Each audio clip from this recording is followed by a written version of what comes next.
Much developing now. Police are promising a full investigation after tensions escalated at the scene of a deadly police shooting in Pasadena. This here happened just before 8 o'clock last night near Raymond Avenue and Grandview Street. Police reportedly pulled a driver over for a vehicle violation when they say a male passenger got out and ran into the street. And that man allegedly pulled a gun out from his waistband, and that's when the officer shot the suspect in fear of his life. Police say the man then threw his gun and collapsed. It's unfortunate when you have something like this occur. We do have a gun recovered at the scene, and it's hard for us to really, as a community, come together and understand the facts of a case. But it'll be very, very important the video is released. That man was pronounced dead at the hospital, and the situation grew tense after neighbors and family members started showing up at the crime scene.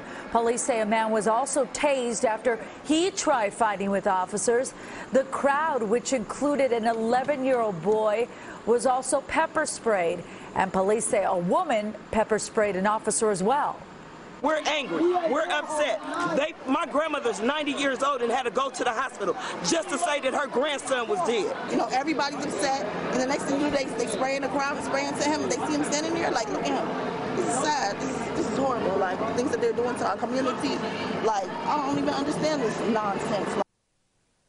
The man who was shot and killed by police has not been identified. The driver who was with him was detained and is now being questioned. The Pasadena police chief promises to release body camera footage as soon as possible.